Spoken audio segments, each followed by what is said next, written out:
सुप्रभात, जय हिंद, जोहार दोस्तों। आज हम पढ़ेंगे संस्कृत आख्यान साहित्य का उद्भव और विकास। ये पीजी सेमेस्टर 2 में आता है, ठीक है। और आख्यान साहित्य और भी सिलेबस में होगा तो मेरे को नहीं पता है, बहुत अच्छे से है। भारतीय साहित्य की परंपरा में संस्कृत आख्यान साहित्य का एक अत्यंत महत्वपूर्ण और प्रभावशाली विधा के रूप में प्रतिष्ठित है। आख्यान शब्द का अर्थ है कथा, वृत्तांत या घटनाओं का वर्णन करना। आख्यान एक तरीका, जिस तरह कहानी, कथा, वृत्तांत जो हम लोग कहानी वगैरह सुनाते हैं ना, वही आख्यान हुआ। इस दृष्टि से आख्यान साहित्य वह साहित्य है जिसमें कथा के माध्यम से जीवन, समाज, धर्म, नीति और मानवीय अनुभवों को प्रस्तुत किया जाता है। संस्कृत आख्यान साहित्य का उद्भव अत्यंत प्राचीन काल में हुआ और इसका विकास क्रमशः वैदिक, पौराणिक, महाकाव्यात्मक और लौकिक संस्कृत साहित्य के विभिन्न चरणों से होकर यह साहित्य केवल मनोरंजन का साधन नहीं बल्कि शिक्षा, नीति, प्रेरणा और सांस्कृतिक मूल्यों के प्रचार का भी माध्यम रहा। यहाँ हम भूमिका डाल के लिखेंगे, ठीक है। यहाँ भूमिका डाल देंगे। संस्कृत आख्यान साहित्य की प्रारंभिक झलक हमें, और यहाँ उद्भव डालेंगे, झलक हमें वैदिक साहित्य में मिलती है, जहाँ विभिन्न सूक्तों और ब्राह्मण ग्रंथों में कथात्मक अंशों का समावेश मिलता है। यद्यपि वैदिक साहित्य का मुख्य उद्देश्य धार्मिक और दार्शनिक है, फिर भी उसमें इंद्र, अग्नि, उषा आदि देवताओं से संबंधित कथाएं और संवादात्मक प्रसंग मिलते हैं जो आख्यान के बीज रूप में को प्रस्तुत करते हैं। उदाहरण के लिए इंद्रवृत्त संघर्ष की कथा केवल धार्मिक आख्यान नहीं बल्कि वीरता और संघर्ष का प्रतीकात्मक चित्रण है। इसी प्रकार ब्राह्मण ग्रंथों में अग्नियों की उत्पत्ति से जुड़ी कथाएं भी आख्यान परंपरा का प्रारंभिक रूप है। और इसका विकास हम लोग बहुत सारा ये में लिख सकते हैं, जैसे वैदिक काल में विकास, संस्कृत साहित्य काल में, आगे देखते चलेंगे, पॉइंट डाल के लिखेंगे, ठीक है। वैदिक काल के पश्चात जब संस्कृत साहित्य का विकास लौकिक रूप में हुआ तब आख्यान साहित्य ने अधिक स्पष्ट और विकसित स्वरूप ग्रहण किया।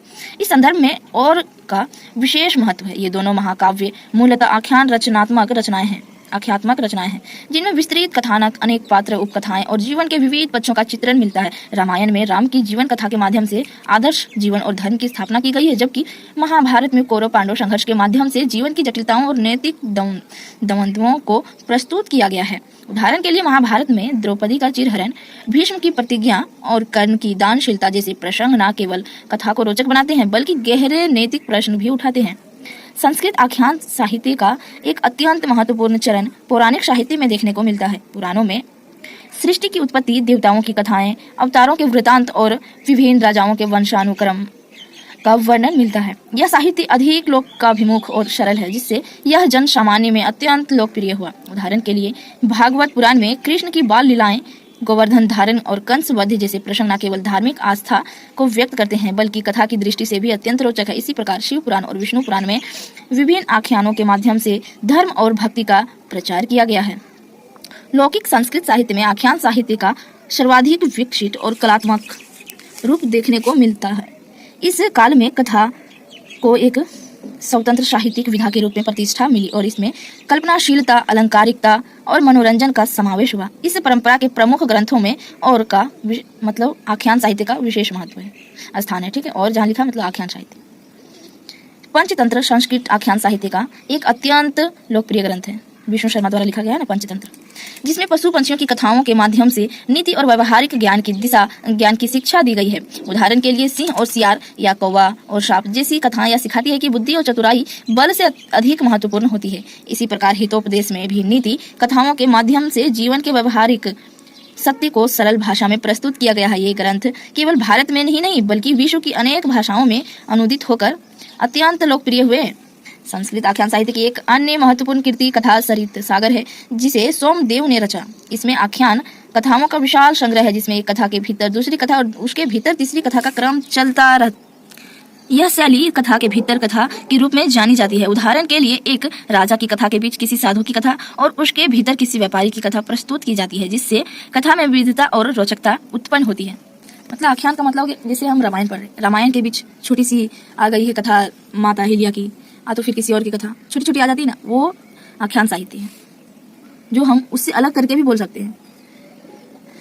संस्कृत गद्य साहित्य में भी आख्यान परंपरा का महत्वपूर्ण विकास हुआ है कि और आख्यान की 10 कुमार चरित्र आख्यात्मक गद्य की उत्कृष्ट कृतियां हैं।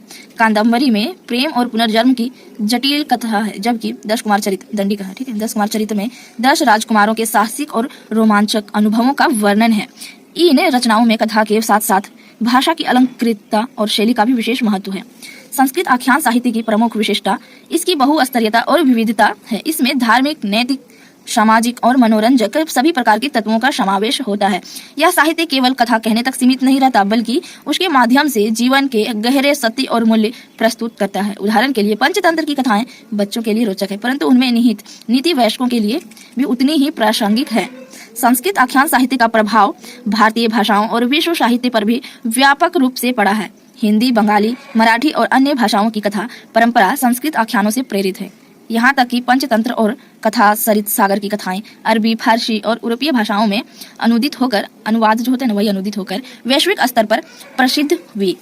अंततः यह कहा जा सकता है, अंततः जहाँ निष्कर्ष रूप में लिखेंगे, ठीक है, कहा जा सकता है कि संस्कृत आख्यान साहित्य भारतीय साहित्य की एक समृद्ध और जीवंत परंपरा है, जिसका उद्भव वैदिक काल में हुआ और जिसका विकास महाकाव्य, पुराण और लौकिक कथा साहित्य के माध्यम से हुआ। यह साहित्य केवल अतीत की धरोहर नहीं, बल्कि आज भी हमारे जीवन, विचार और साहित्य को प्रेरित करने वाला एक सशक्त स्रोत है। चैनल को सब्सक्राइब कर लीजिएगा दोस्तों, और वीडियो को लाइक कीजिएगा, शेयर दोस्तों तक कर दीजिएगा अपने ग्रुप में, ताकि उन लोगों को भी मिले। किसी की भलाई करने से अच्छा होता है, आपका भी भला हो जाएगा। इसकी कथाएं समय के साथ बदलती परिस्थितियों में भी अपनी प्रासंगिकता बनाए रखती है, जो इसकी जीवंतता और स्थायित्व का प्रमाण है।